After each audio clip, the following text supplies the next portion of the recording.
musician's supposed to have is. He has an idea of what the stakes, the true stakes, not just the financial stakes, but what the emotional stakes of your negotiation is. Alan once said to me, friends? I've got friends I haven't even used yet. His greatest gift is clarity. He's irreverent, Soulful. thorough. He's like a teddy bear. He's a clairvoyant. He's funny. Loving. Cut to the chase. He's a pop song in a world of meandering instrumental music. Alan was instrumental in rebalancing the scales in favor of the artist. While they call it the music business, the business always held the upper hand. Alan turned that around. That makes him a great lawyer. They got a lot of people, prior to my signing, their masters back already by now. Grateful is a great place to be. And that's where I am. That's where the U2 group are. Thank you. That I'm here talking to you and able to thank you is pretty cool. So thank you for helping me withstand the industry. Alan, I'm delighted you've got this honor. And the rest of the rock and roll world can kiss your ass. Alan, you are in the Rock and Roll Hall of Fame. Holy shit. To honor Alan Grubman with the Ahmet Ertegun Award, Rock and Roll Hall of Famer, John Mellencamp. Alan Grubman is one of the most colorful people in our business who isn't afraid to tell the truth. Often in an offensive, profanity-mannered way. He's always been telling me the truth since 1982, when I became one of his very first clients. And he's been doing the same for countless others for decades. I want to share with you one of the first things Alan said to me when we were both kids. He said, look here, John, here's the way the music business works. There's a great big motherfucking tree standing on top of a hill. This tree is massive, and it'll figure out a way to survive anything that they care to throw at it. And on this tree are a bunch of apples. There are a few apples that stay firmly attached to the tree. And they seem to grow bigger and better every time you look at the tree. But most of the apples, sorry to say, they shrivel up and drop to the ground, sadly forgotten. It's my goal to make sure that anyone I represent never falls off that tree.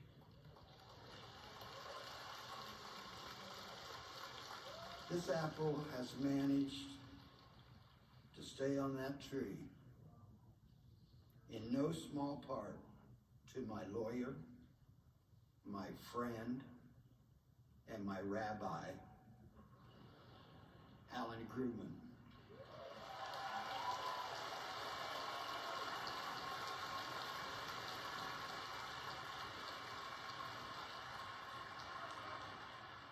Also, Alan is Jewish. I'm an artist and a Gentile whose life had been enriched greatly by my friendship and association with countless Jewish people.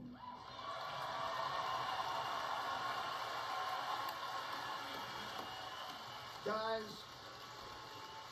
I cannot tell you how fucking important it is to speak out if you're an artist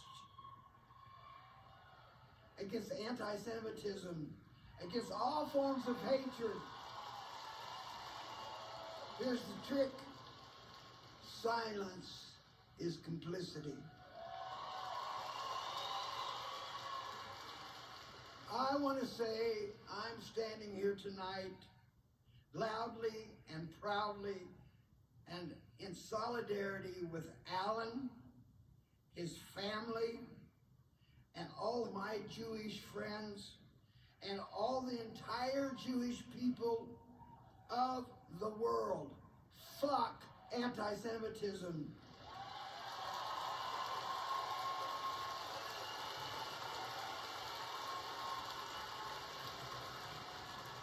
It is my proud time here to honor my friend, one hell of an apple farmer, into the Rock and Roll Hall of Fame, Mr. Alan Grumman.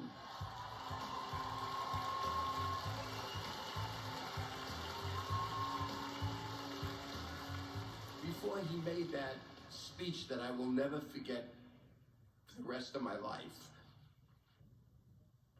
I was going to say, look at all the brilliant entertainment that was here tonight, all the brilliant artists and their creativity. What am I going to talk about? I'm going to talk about the deals I made or the advice I've given. It's all bullshit.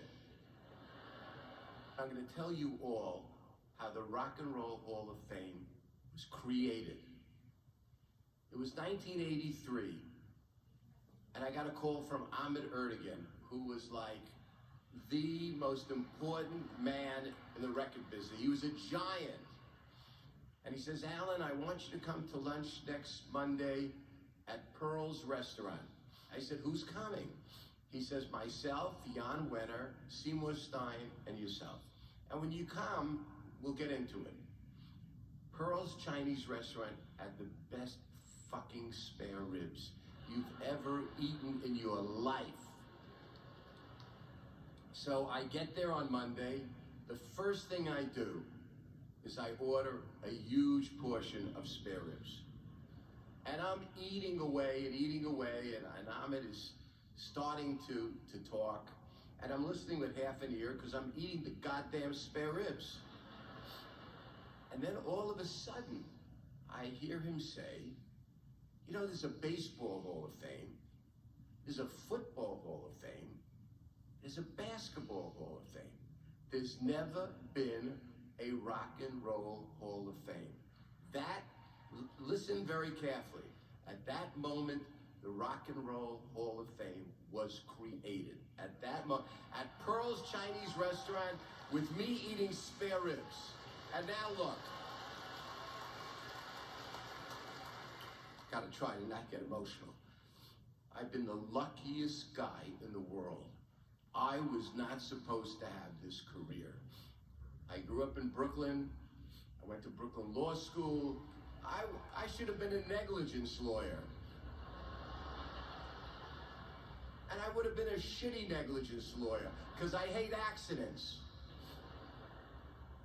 But for somehow, I got into being an entertainment lawyer, and it has been so wonderful for Debbie and I. We've had this great life. We've met the most fascinating people, and we're just lucky. I want to say it is my honor to have broken the glass ceiling for lawyers. I'm very proud of that. I hope that in the future, more lawyers, managers, and agents will get into the Hall of Fame. I know that's going to happen. And my final words are, and remember, we all sing in our own way. That's pretty good, isn't it?